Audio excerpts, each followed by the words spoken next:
Welcome to the Mets Pod presented by Tri-State Cadillac. On today's show, we review the week that was, which started with the Mets sweep and unfortunately ended in the Mets getting swept. With Tomas Nido officially being DFA'd, the team moves forward with the catching duo of Francisco Alvarez and the return of Omar Narvaez. As always, we look back and ahead at our scoreboard predictions, do a deep dive on Kodai Senga, and close out the show answering your mailbag questions. So subscribe to the Mets Pod at Apple Podcasts, Spotify. You can watch on SNY's YouTube channel or wherever you get your shows.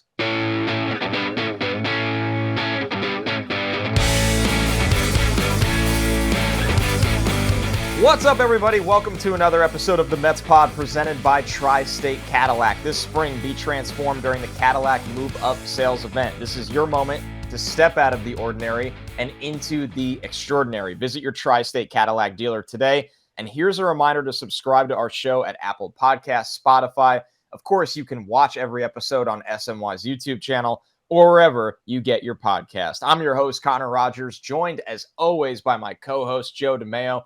And we are coming off an odd week for the Mets, but maybe a normal week for the Mets. Because at the end of the day, Joe, another week of 500 baseball. The problem was, started out great. You sweep a division rival in the Philadelphia Phillies that the Mets had a ton of success against last year, and you keep that rolling to kick things off this year. And then they get swept at home by the Toronto Blue Jays in what I would call quite a series of frustrating games, especially over the weekend. So first off, how you doing, my friend? And let's get right into our 500 baseball team. I'm doing better than the Mets are right now. I mean, you're above 500. We talked about we talked about them being a 500 team, and 500 ball this week. 500 ball over the first 60 games as we tape here on Tuesday before the Braves series starts. Just as 500 as you get. The pitching works, the hitting doesn't work, and vice versa. Just that's been the story of this Mets team for the whole season at this point. It really has. And when you look at the week that was, it's interesting to me. I don't think they necessarily came out with offensive firepower all the time against Philadelphia, but you started to see a rebound of the pitching that we've been waiting for. Obviously, working deeper into games, giving this team quality starts, saving the bullpen, or not having to go to the lower tiers of the bullpen in the fifth and sixth innings consistently, sometimes even the fourth inning. And then you get to the Toronto series, and obviously, there was a consistent issue with the offense that lingered, but also you're not going to be perfect with the pitching for that long. So I think when you look at it right now, Joe, this is who the Mets are, right? The Mets are a team that it never feels like the offense and the pitching is clicking and firing on all cylinders for an extended stretch at any point of the season. They get a little bit of a bump from one side while the other side struggles. And you can pick each other up at times, right? You can have games where the starter goes 6 or 7 innings, gives up 1 earned run, and the bullpen does its job, and you end up winning the game 3-1. You might not have had a great offensive output, but you got the job done. And then you have other nights where, hey, we're going to be able to get 10 runs. We're going to need the bullpen to pick up a lot of work here, and we're going to win 10-7, 10-8. But the problem is it just feels like both sides are never firing on all cylinders. And right now, the big issue, Joe, is a lot of the Mets star players are not playing anywhere near to their typical form. They're not. I mean, we're going to talk about Francisco Lindor in the mailbag kind of long form, but yes, the way he looks right now, it's as concerned as I've probably been with Francisco Lindor since he's been a Met. Pete Alonso is right now kind of all or nothing, which last year he was really trending towards being a more well-rounded, consistent offensive player. He has the home runs. He has the RBIs. He's probably going to lead the NL in home runs by the end of the year. He may lead all of baseball, but we need the other counting stats to catch up a bit there. And yeah, the offense just wasn't clicking this weekend at all. Like not driving in runners in scoring position. Coming off the sweep against Philly, you were like, all right, this is exactly what they needed to get going. And they fell flat on their face in the Toronto series. So just a very uneven week. It's honestly very tough to figure out. Maybe it is just as simple as they're a 500 type team, but we like to dive a little deeper than that. And it's just, how do you go from one extreme to the other? Because we're going to do the scoreboard here in a few minutes. I did the over on wins. I said, and they swept Philly. I turned down the cash out option. I was like, Yeah. I don't need the cash out. This is easy money. And lo and behold, that didn't work out for me. But yeah, just a really, really weird week for the Mets. You bring up a really good point about Pete, and it's hard to, at the open of this show, make the issues about Pete Alonso, because the issues run so much deeper with this team, especially for a guy that's already hit 21 home runs. He's got an 862 OPS. But if you want to nitpick, you make a really good point, Joe. If you had to guess how many doubles Pete Alonso has hit this year in 256 plate appearances, and keep in mind he hit 27 each of the last 2 seasons before this, what would you just guess off the top of your head right now how many doubles he has? I don't remember last time he hit a double, so I'm gonna say like 6, 7. I 4. don't know, something like that. 4. Wow. Yeah, I And can't remember the last time. the home runs are great. Pete's great. There's, once again, we're going to get into a lot of the deep rooted issues with this team, and they're not about Pete. But even it just goes to show you the Mets' best offensive force is, yes, he's on a great power pace, but right now he's below his standards significantly by average on base percentage, and obviously hitting doubles, which is, a big part of Pete's game as a power hitter, not just the home runs. So it just goes to show you, even a player like him that has had so many great moments already this year, there's even flaws to pick in his game. And it speaks to the rest of the roster how difficult things are right now. And once again, we're going to get into all of it, but more topical news right now is the catching situation. The Mets DFA longtime, usually backup catcher Tomas Nido, but it felt like over his Mets career, Joe, there was so many spurts with Tomas Nido where he was the starter, whether it was due to injury, whether it was due to other options struggling.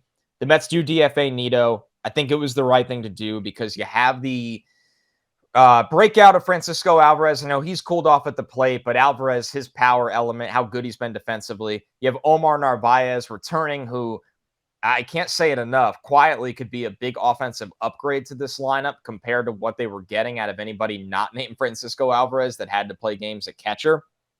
I think it's no surprise here, Joe, but you do have to give kind of pour some out a little bit for Nido, who was he a perfect Met? No, but he was a well-liked player by Mets fans. It is hard to find steady backup catching in this league. And for many years, Nido was that for the Mets. It's just a new era behind the plate that fans should also be excited about. They're just at the point that this was the right tandem to go with. And we talked about last week the possibility of carrying 3 catchers, and I do think they considered it, but I think just versatility won out and other options. And I think Nito's lack of offensive power of any kind, like average on base, anything offensively, I think was kind of the end of him for the Mets. But like you said, let's pour one out for the guy. An 8th round pick out of high school.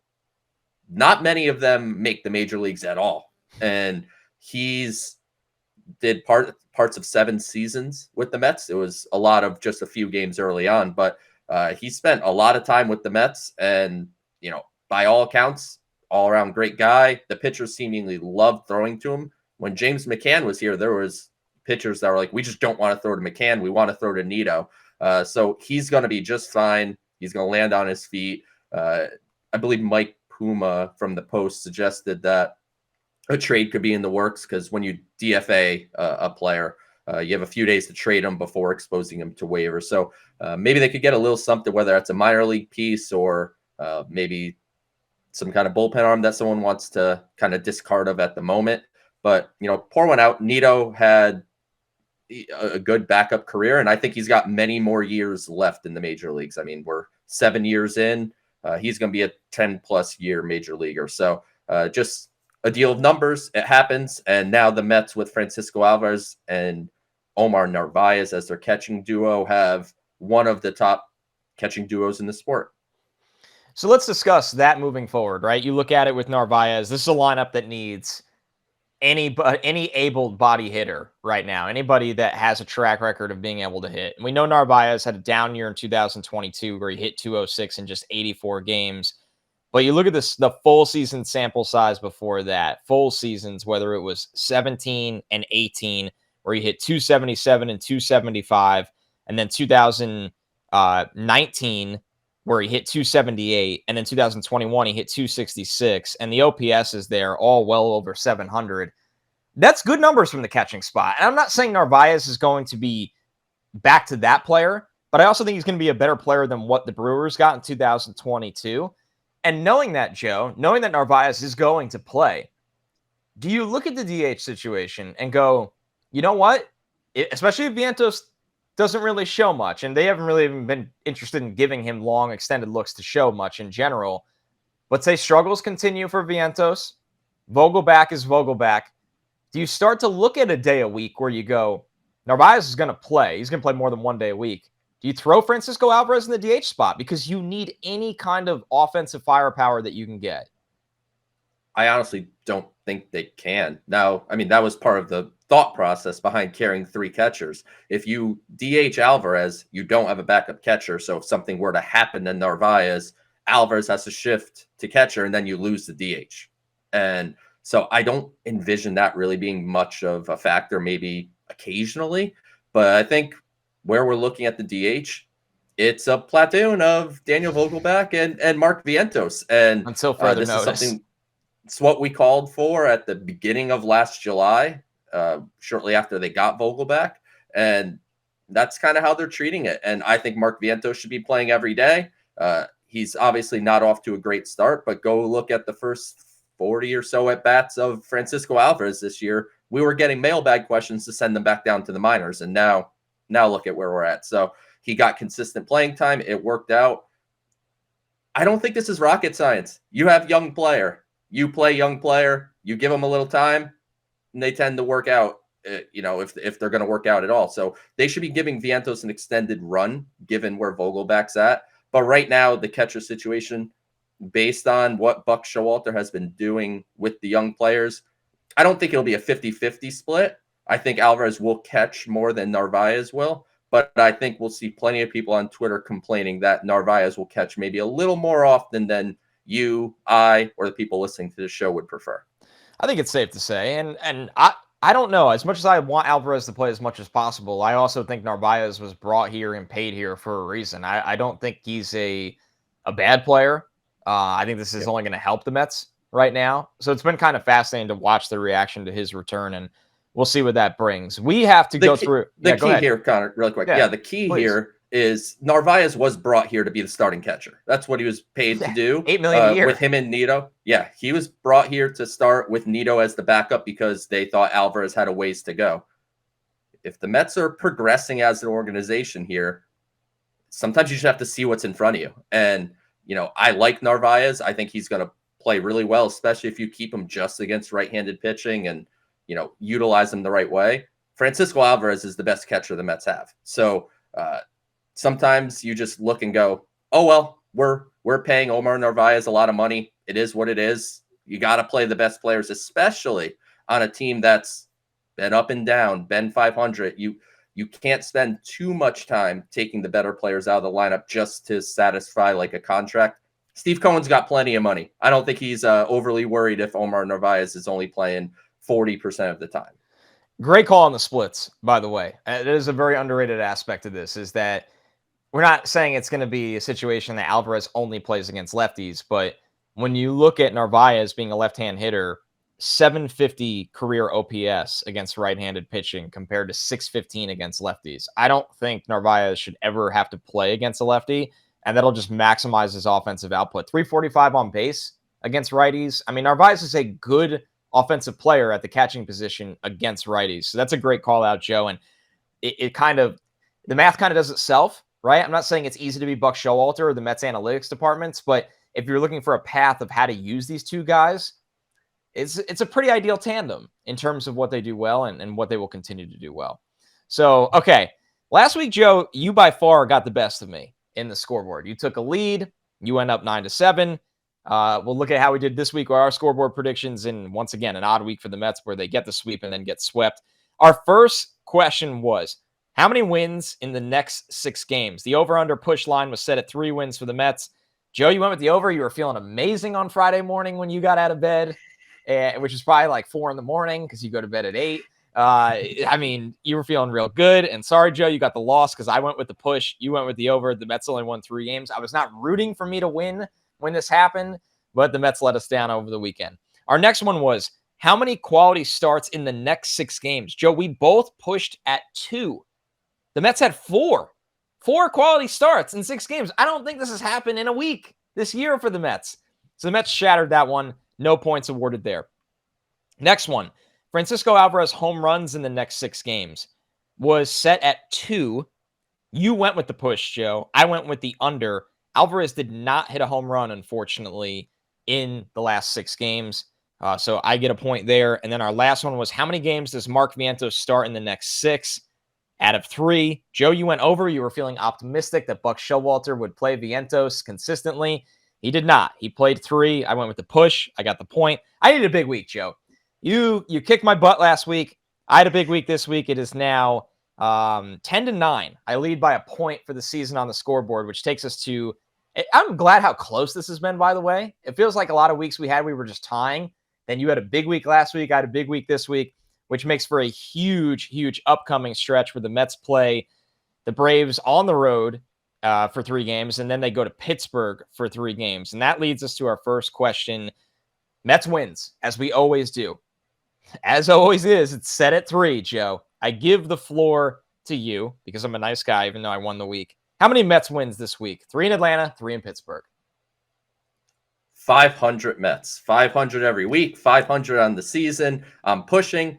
They're going to go 500 this week. It'll be 2 out of 3 and then lose 2 out of 3. And we'll be having the same uneven conversation next week. Hey, if it's not broken, don't change anything. I'm with you, Joe. I'm pushing us 3 as well. You'd love to see the Mets get 4 wins here, 5 wins here. You hate if they go under it. If somebody tells you who they are, Joe, multiple times, believe them. The Mets are a 500 team right now. The Braves are really good. I like the matchups for the Mets going into the games, but it's still always brutal playing the Braves. You're going to Atlanta. Pittsburgh has quietly been one of the better stories in baseball this year with what they've been able to do, play solid ball all around. So I'll go with 3 as well. The next one, and this is a catcher-themed doubleheader. The first part, Francisco Alvarez starts at catcher in the next 6 games. The over-under push is set at 3. Joe, I'll kick this one off. I think they split. I think it's 3 starts for Francisco Alvarez. I think they throw Narvaez right back in, and he gets 3 starts as well. Where are you on this one? I'm going to push as well, and I hate that we're going the same because I have to catch up some points here for it against you here, but I don't want to lose. And Buck's history, I feel like Narvaez is back, and he's going to let him get some run. He's not going to come and immediately be the backup. But I think when we think long-term, I think Alvarez will be catching more than 50% of the games. But for the first week, I think you'll see a kind of 50-50 split. All right, so here's the interesting one. I kind of teased at the beginning when I threw this your way. Francisco Alvarez starts at DH in the next 6 games, Joe. The line is set at 1. Do you think Alvarez goes over 1, under 1, or gets 1 start as a DH? Under. I don't think he's going to DH at all this week. I don't think he's going to DH much at all going forward. Only having those 2 catchers to me means he's a catcher, and that's pretty much it. And they're going to have to figure out DH amongst Vogelback, Vientos, and Tommy Pham.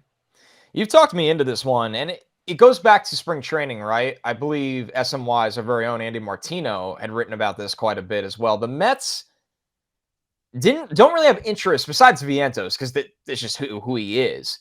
But with Beatty, Alvarez, eventually Mauricio, it doesn't seem like the Mets are interested in having young players come up and just DH.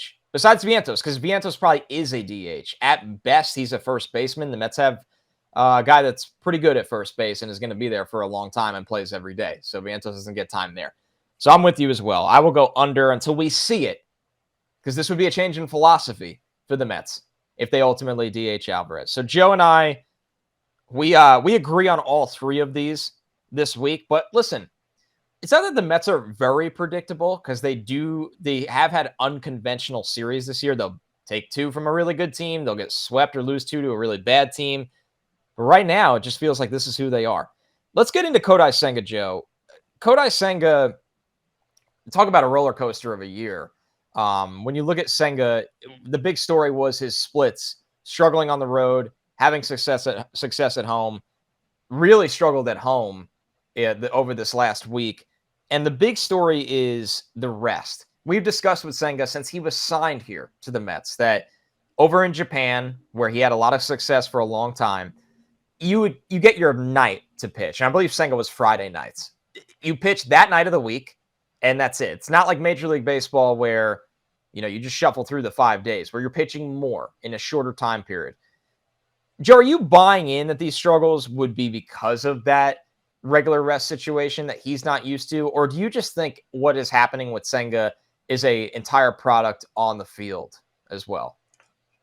I think it's a big picture discussion. I think you know me, Connor, I'm certainly not someone to draw some big conclusion out of a one start sample size. But like you said, he had started once a week for a decade in Japan. He now moved to a new country, a new league, a different mound, because the slope of the mound is different in Japan than it is here, a different baseball. It's kind of important. like everything is different for Kodai Senga. And, by no means am I trying to make an excuse for him. The control has been kind of all over the place. He's had a couple starts where he's throwing strikes. And when he throws strikes, that's the potential frontline starter that I think we were hoping Kodai Senga could be. But I think the inconsistency is something that we may have to deal with all year. Certainly, I would say most of the year. But when the opportunity presents itself, Kodai Senga should be pitching on 5 days rest. I know that, I'm going to go to Shohei Ohtani really quick. Not a Met, but correlation here. He DHs, so that maybe is a little bit of a factor. But Shohei Ohtani pitches on 5 days rest every single time. He hasn't started on 4 days rest yet this year. His next start is actually going to be on 6 days rest. So I think you see this more, that teams are understanding the transition from Japan to America better, and they're not trying to pigeonhole a Japanese player into just purely the American style 5-man rotation you get 4 days in between starts.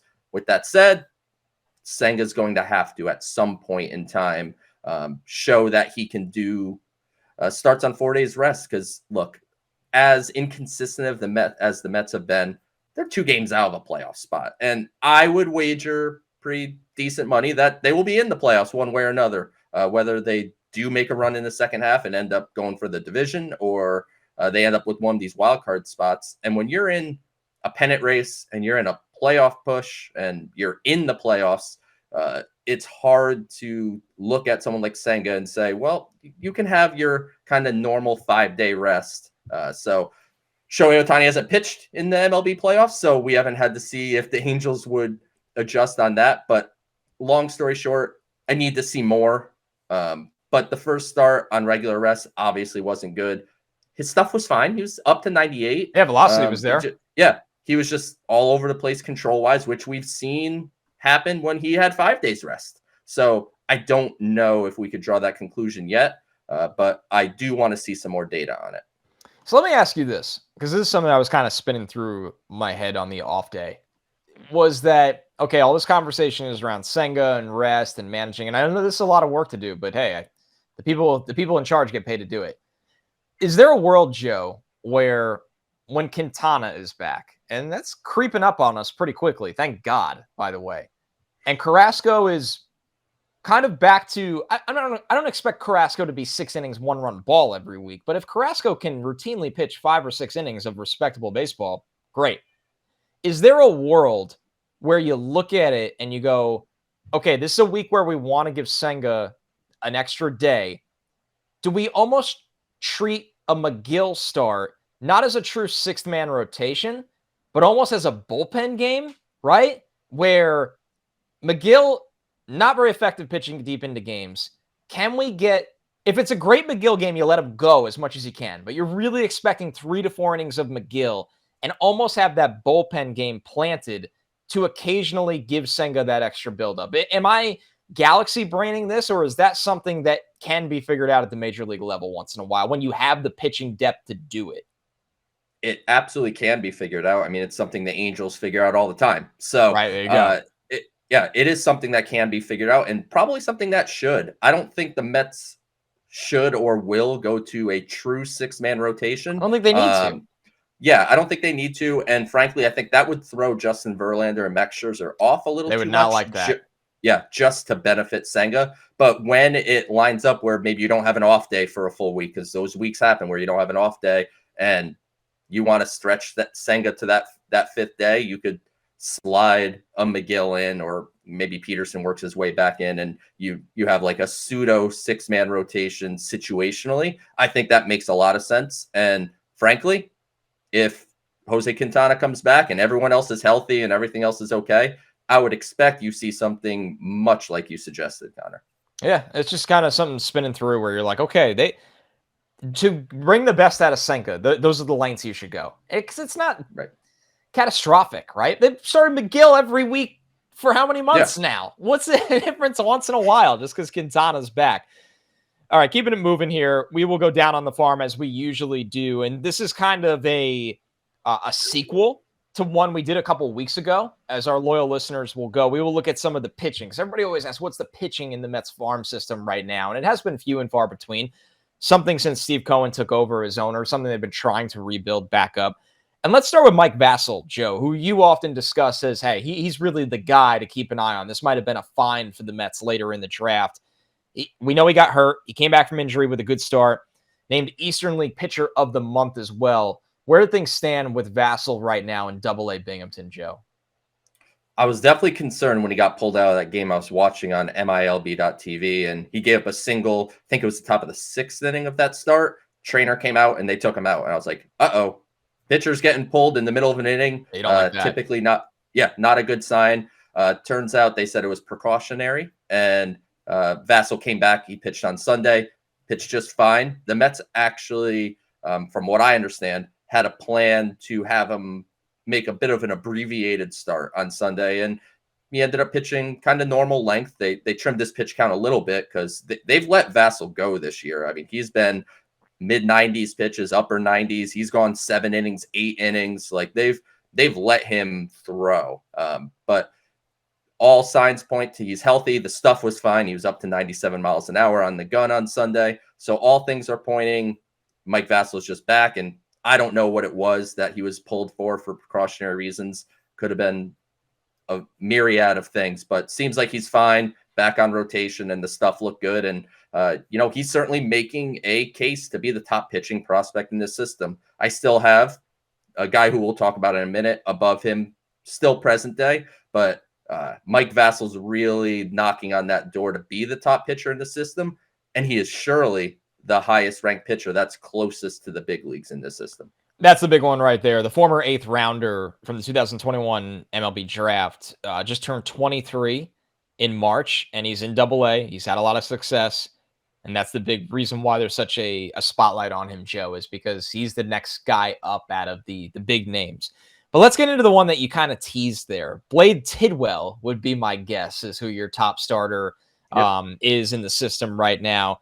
Tidwell, obviously, a little bit of different expectations when drafted than Vassell, drafted much higher. And correct me if I'm wrong here, Joe. I remember him having more notable stuff coming into that draft that year. Where's Tidwell been at this year? I know he's played in Brooklyn, but what have you seen from his stuff and his trajectory right now? He needs to throw more strikes. That's what it comes down to. I know the Mets have given him a couple abbreviated starts the last couple times through, and he just walks a lot of guys, but he misses a bunch of bats. He doesn't give up hard contact, doesn't give up many hits. He's held hitters to 109 average against. He's striking guys out 23 in his last 16 and 2/3 innings, but 16 walks in those 16 and 2/3 innings. So the control and command have to improve, but the stuff it's top line type of stuff. I mean, you'll see 98s and 99s occasionally from him, but it's mostly 94 to 96 and 97. That's the kind of his normal range. Slider is a wipeout swing and miss pitch. When he's on, he looks like every bit of a first round pick, which is what he would have been had he not had a bit shoulder tendonitis in his last year at Tennessee. But right now, he needs to throw more strikes before he gets to the upper minors because, look, he's in high A right now, and he's walking guys at that rate, hitters are even more cognizant of the strike zone the further you get up in the minors. So if he's walking guys at Brooklyn, unless he makes a mechanical change or figures things out, he's going to walk at least as many, if not more, at the AA level. So some adjustments needed, but ultimately this is really loud stuff. And there's a reason that I have him as the top prospect, because I think his upside is it's just higher than Mike Vassell's is. The problem is his floor might look more like a reliever, whereas Vassell's floor looks like more of a back-end starter. If you're interested in going to see Blade Tidwell, know this from the lovely Brooklyn Cyclones. They are home all week as they welcome in the Greenville Drive, an affiliate of the Boston Red Sox. Friday night is a Drinks on Us offer where you can receive a ticket plus 2 24-ounce beers or bottled sodas for just $20. Saturday is Margaritaville night with a Margaritaville bucket hat giveaway. And I've seen this hat. It actually was texted in my fantasy baseball group chat because it's a league where everybody lives all over the country, a lot of fans out in Ohio, and they were literally, before I knew about this promo, we're like, can somebody go to the Cyclones game and get me one of these bucket hats for the locals there? It's for the first 1,500 fans, and Sunday the first 1,000 fans will receive an amazing socks giveaway, and kids run the bases following the game. For tickets and full details, visit brooklyncyclones.com. And our reminder, you are listening to the Mets Pod presented by Tri-State Cadillac. Subscribe to the Mets Pod at Apple Podcasts, Spotify. You can watch on SNY's YouTube channel or wherever you get your podcasts. We're going to take a quick 15-second break, and we'll be right back with a very interesting mailbag. This spring, be transformed during the Cadillac Move Up sales event. This is your moment to step out of the ordinary and into the extraordinary. Visit your Cadillac showroom today. Welcome back. As we always do, we are closing out this week's episode of the Mets Pod, answering your mailbag questions. And Joe saved a big one for the mailbag. There's times where we'll have a top talking point of the week and you kind of kick it to the end because the mailbag, you could breathe a little bit. You could also give a little love to the listeners. And this one from Steve Miller really sparks off the Lindor conversation that we have to have. Steve asked, pulled this a week or so ago. Any thoughts on Lindor hitting a leadoff? Career OPS at each batting position. Leadoff, 885. 2-hole, 789. 3-hole, 785. And then Steve wrote Lindor, Nimmo, Pete McNeil, Alvarez, Beatty, Marte, etc. So, Joe, we'll answer that part, of course, the leadoff part, but I think this is really the time to have the big Lindor conversation, right? You said it earlier in the show. This is maybe the most concerned you've been about Lindor during his tenure as a Met. I think that's pretty fair with what we've seen over the last week or two. And really the season as a whole, the power has been there, but the batting average has not been there. There's been some of the worst at-bats I've seen from Lindor as a Met were this week, honestly. Just staring at fastballs down the middle, waving at pitches a foot outside. So I think we'll answer the question at the end, but just big picture on Lindor right now, Joe. Concern level, what's wrong, and how do you fix it? I think he's just in a slump. Like, a guy as good as Francisco Lindor is at baseball is, in theory, not going to do this for the whole year. And certainly he's been up and down throughout the season. But, I mean, there are some he has the extra base hits, right? Like, he has 15 doubles. He has 10 homers. He already has 40 RBIs. Like, he's pacing for 100-plus RBIs, like 90 runs scored, 25-plus homers, 30-plus doubles. Like, he's trending. Like, if you didn't know what batting average or on-base percentage was, you'd be like, that's a fantastic season. He's 97th percentile in outs above average, so he's played a fantastic shortstop. But right now, his body language is off. His swing is long. His at-bats a bit. Yeah, he's definitely feeling the pressure of his slump. And he's kind of said as such, like he's very cognizant of what's going on with him. Like, he's definitely not naive to that. But, I mean, it's not even just like chasing fastballs up sometimes or chasing breaking balls down. Like, I saw him chase like hanging sliders that were like a foot and a half up and away, and he just like waved at it. He just looks completely lost right now. What I will say in his defense a little bit is he's historically not as good of an April or May player. He typically gets better as the season goes on. But at the end of the day, we are on June 6th as we record right now. And obviously you could be listening to this on the 7th or 8th or whatever. And maybe he hit 5 home runs in the Braves series. But as of now, a 213 average, certainly not near the expectation. And Lindor's not a 300 hitter. He never really was. But if he was a 260, 270 guy, or even 255 to 270, like, you'd be fine with that. On base, 284, unacceptable. And you're looking at a 688 OPS. Like, that's not what you're paying $34 million for. And I hate to use salary as part of the conversation. I know that's what everyone does, but to me, you're getting paid what you're getting paid. So I'm a little less into, you're getting 34 million. You have to meet like certain statistical barometers because of what you're paid. But Francisco Lindor flat out just needs to be better. This offense has been up and down. And when an offense goes up and down, typically the stars are the constant and everything around them just isn't working. And right now, Lindor is one of the stars of this team. And he's been one of the biggest problems in the lineup over the last couple of weeks. And it's definitely tough to see. There's no denying that. And like you said, you're not expecting Lindor to hit 300, right? The last time he did that was 2016. His second year in the league, he hit 301 after playing 158 games. He hit 270 last year. And when you hit 26 home runs and drive in 107 RBIs, and you're getting on base almost at a 340 clip, like that, sign me up for Gold Glove play at shortstop. Yeah, exactly. That's exactly what I was going to say. Like, he may not have the Aaron Judge stats or the Pete Alonso stats or the Ronald Acuna stats.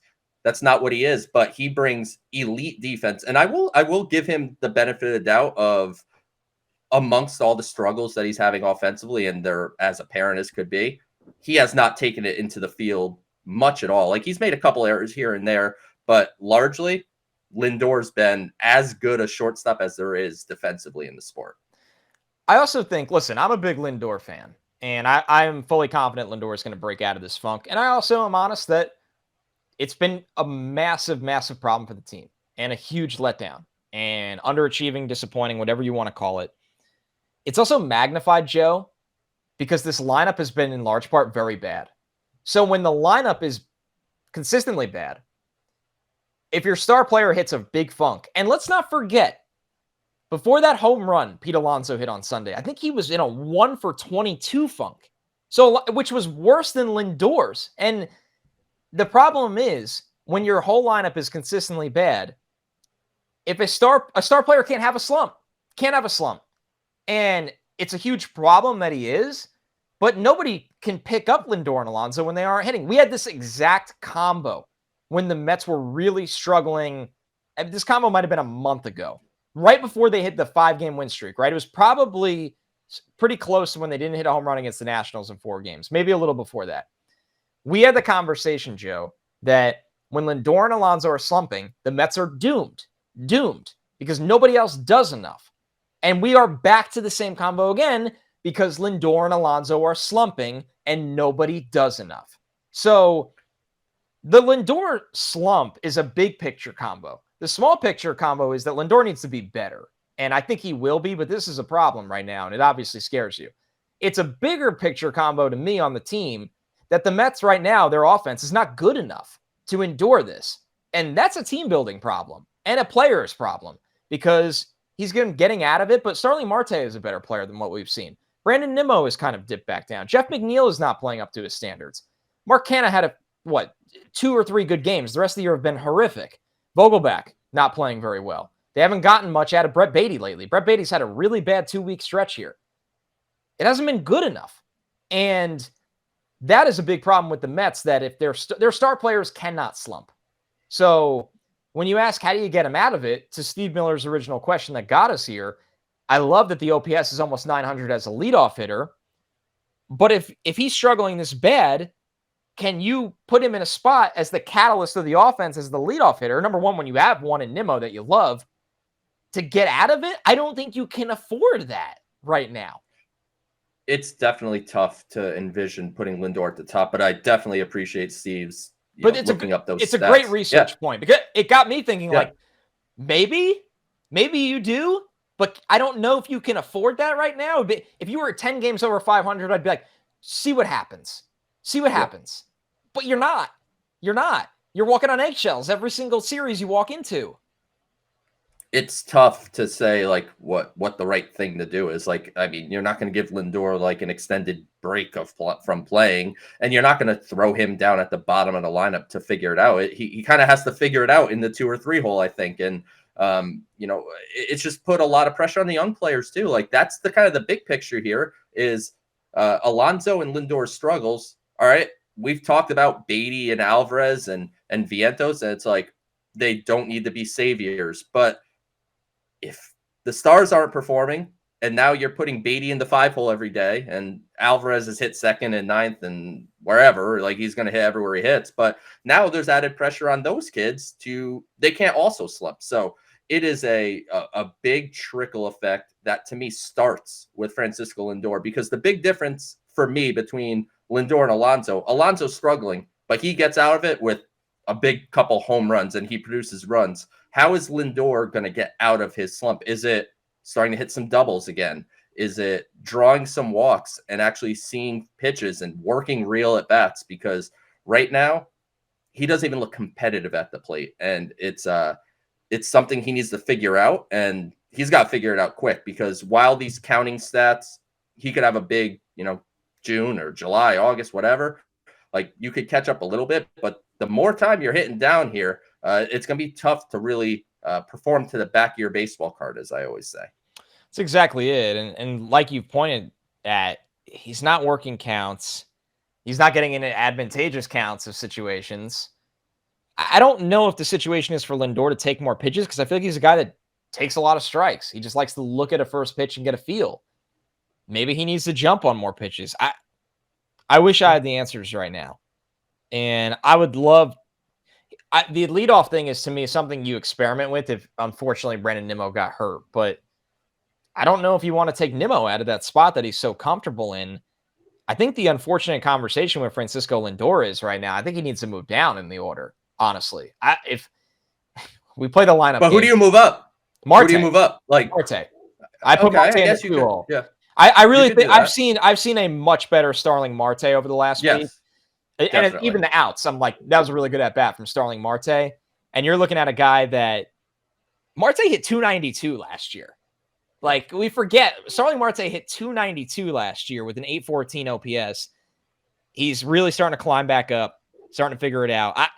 If you need Lindor's always going to play, and I commend that and appreciate it.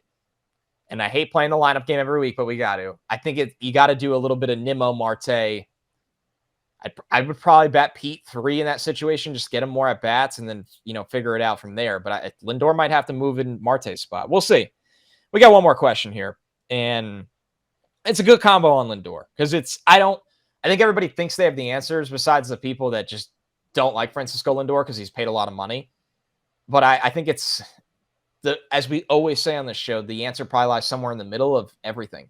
It's a collection of things where he needs to pick it up and guys around him need to pick it up, and it's got to get better.